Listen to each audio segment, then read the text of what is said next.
We started our little preview of the NFC West yesterday, taking a look at the Arizona Cardinals, who I refuse to buy into anything they do with any player. I don't care how great they are until I see it on the field in the win column. I just don't buy anything that team does. So.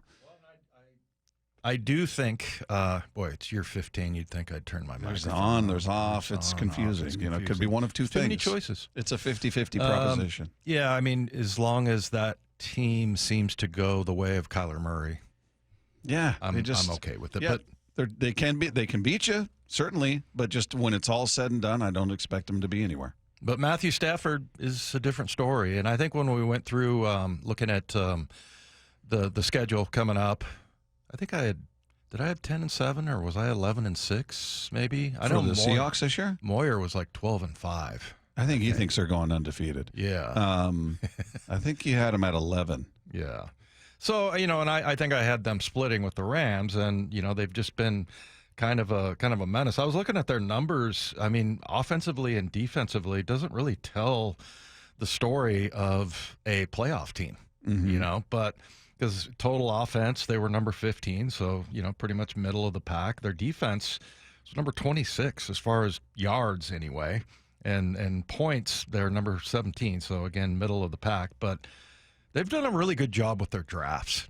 Over the last couple years, you look at the top 4 pass rushers, Braden Fisk, who was a number 2 pick last year, and Jared Verse, who, they're saying he's very unlucky because he had like 76 pressures, according to, I guess it was Pro Football Focus or whatever. And, he only had 4.5 sacks. So he was, 4th as far as pressures go, but 95th in the NFL in sacks. So he's going to start to get home. I actually saw a game where they took 2 sacks away from him because of, some kind of a penalty. It was against Chicago. And then, the year before, or actually in 23, they got Kobe Turner and Byron Young, and those guys together had over 15 sacks. So they do a good job with their defense. Kind of interesting. They don't, and this is how we ended up with Ernest Jones, they don't pay their off-the-ball backers. Mm-hmm. Defensively, that's just one of their, and that's when Ernest Jones wanted too much, and thankfully we ended up getting him in a trade. But they only kept Bobby for 1 year. Yeah, exactly. So, and what did Bobby make? Like $5 million? I think it was. I thought it was like 8. I don't know. Yeah, he's fine. He's doing just fine. Yeah, he'll be okay. But yeah, I mean, you look at Puka Nacua as a guy that they got in the 5th round in 2023. Had 990 yards last year, 3 touchdowns, and then, Matthew Stafford. We were talking with Stacy, and I guess it was Bump that was. He said Jordan Love was his best quarterback in the NFC. I probably would have said Stafford, but I can't pick Goff. You know that. You just won't allow yourself to pick Goff. Yeah. But yeah, I mean, Matthew Stafford was to me, he just scares me for whatever reason. And remember that last game, we didn't even see him. We didn't see him or Puka Nacua or Kyron Williams. They sat everybody, and Seahawks ended up beating them. But I just keep going back to that game last year, and we always talk about this with the Mariners, that you're looking at a game or two or a series or whatever.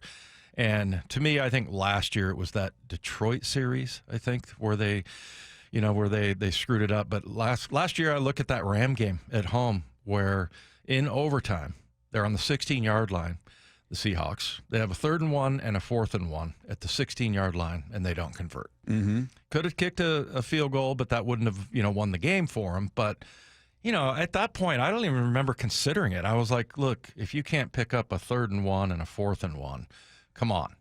You don't deserve it. You don't deserve it.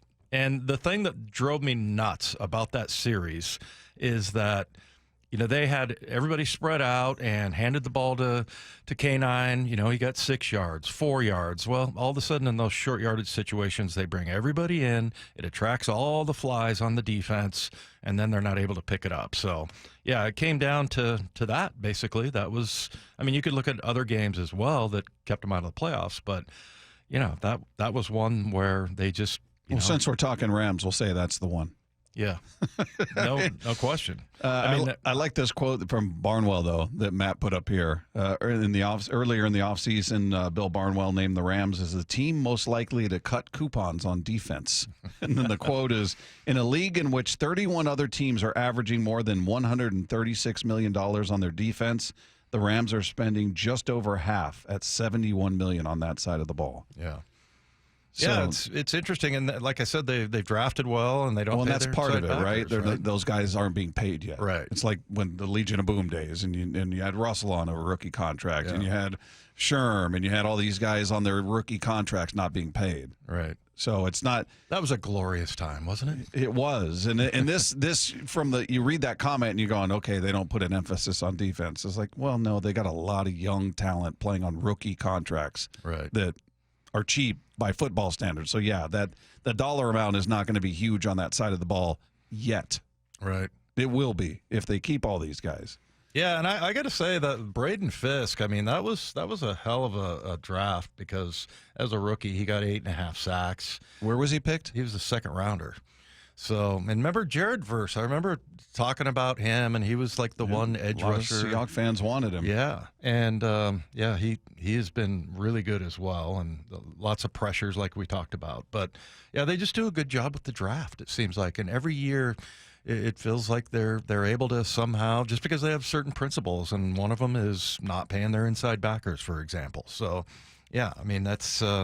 It's just interesting, and I think for a long time they had the Seahawks number, pretty much. But I thought that was more of a Pete thing, and I think it seemed like they were that way with Jeff Fisher there, though, too. With Fisher or McVay, they were just always a problem. Yeah. And maybe that's just the nature of playing your division. You just know these teams, and regardless of the season they're having, we're talking about the Cardinals. Cardinals have been bad for years. They give the Seahawks problems. It's just that familiarity, I guess. Yeah, I remember going into last year. I think they were 10-5 against the Seahawks, going back to the when Rams. McVay came in. Yeah, and one of those being a playoff loss. Remember the pandemic year, lost here to the Rams. Guy with no thumb. That's right. Yeah, Jared Goff was hurt. They had Wofford, and he got hurt, and then Goff comes in minus the thumb. Yeah, beats him.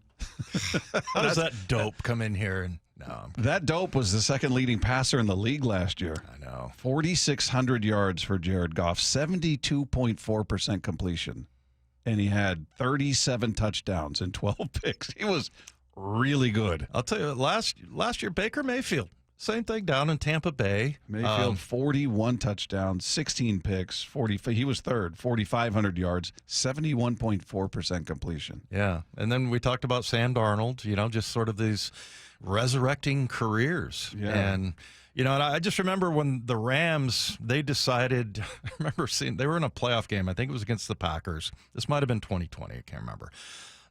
You could see Sean McVay turn his back on Jared Goff. It was like, I've had enough of you, and that's it. And then they end up, shipping him off, or I can't even remember how that transaction went down, whether they cut him or they, he's but thriving in Detroit. Yeah, and it's by the way, interesting. Sorry, I'm just looking at the numbers of the quarterbacks here. I'm surprised that Bump was that high on Jordan Love. Yeah, I mean, he's athletic. He's got some moments, but he completed 63% of his passes last year, 3,300 yards, 25 touchdowns, 11 picks. Yeah.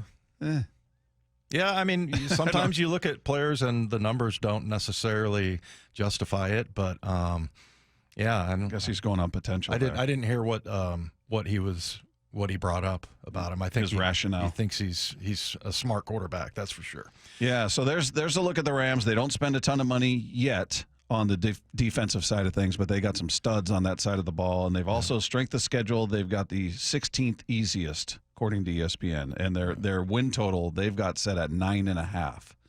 What was it for the Seahawks? Was it 6.5? I thought somebody told me they got 7.5. The Seahawks, yeah. But at one point, I think it was 6.5. According to ESPN, they got the over/under for the Rams set at 9.5. Yeah. So we'll continue our preview with the San Francisco 49ers. I'll be curious to see what that line is at, because they were terrible last year, but they were riddled with injuries to every key player on that team. So we'll see how much faith there is in the 49ers when we preview them tomorrow.